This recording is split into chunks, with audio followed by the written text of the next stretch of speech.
Okay, well, I wake up this morning and I find out that Obama did not accept Boehner's proposal. Now, why do you suppose that is? Well, maybe Lieutenant Colonel Allen West has it right. Obama's a spoiled brat.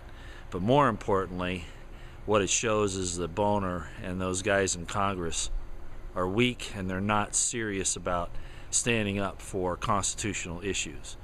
For whatever reason, whatever is going on, they should be in a non-negotiating position as far as the Constitution is concerned, and upon these issues that it actually endanger the Bill of Rights and the security and privacy of the American people.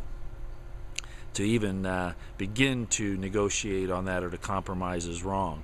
But I find it interesting that even that far that they went for the 6-week limit, Obama denied. And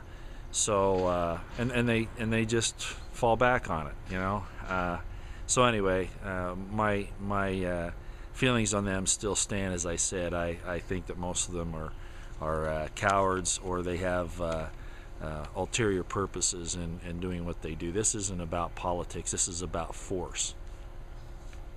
Anyway, so we'll see where it goes from here. I just think it's interesting what's happened. And I just have to add in here real quick, what's the game being played? Maybe it is that they're, rushing ahead and launching this financial collapse so that they can pull off some things. If they know the American dollar, the petrodollar, is going to fall anyway, maybe they need to seize what they can while they can. I don't really know. All I know is that none of this makes any sense from any logical, reasonable point of view. So it still stands, keep your eyes on the horizon and your ears to the ground and get prepared. Lindsey Graham, I wanted to go there for a minute because, Brand Thornton and I were talking, and, he's right. When Lindsey Graham said that there was going to be a nuclear explosion in South Carolina if we didn't invade Syria, and it was funny that he made that statement the same day those nukes were being transferred from Dyess Air Force Base in Texas.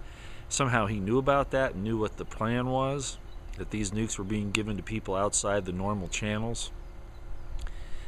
Who to, I don't know.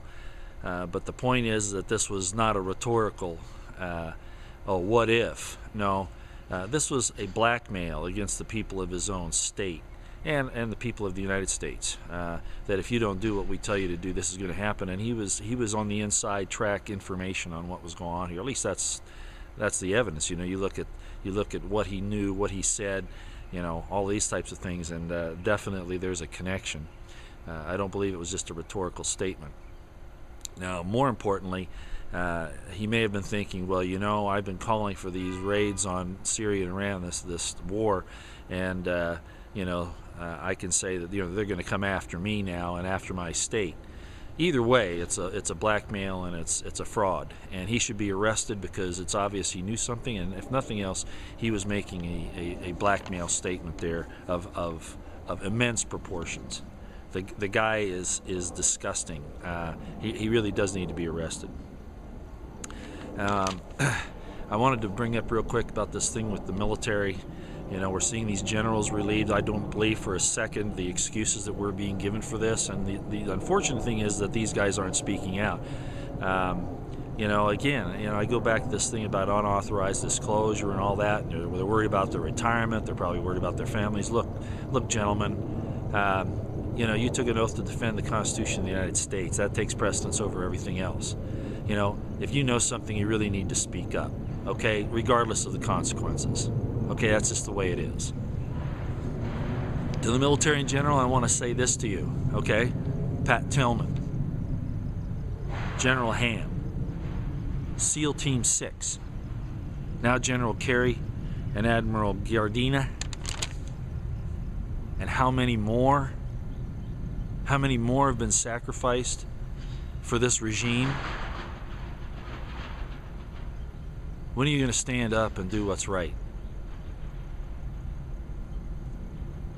Or at least stand down when the people rise up and try to stop this thing. Don't get involved unless the DHS tries to attack them, and then you should protect the people. Yeah, I don't know how this is going to play out. I don't trust anybody in the military, although I keep seeing them drop like flies, either by getting fired or by getting killed. You guys got to be seeing this. You've got to be seeing it.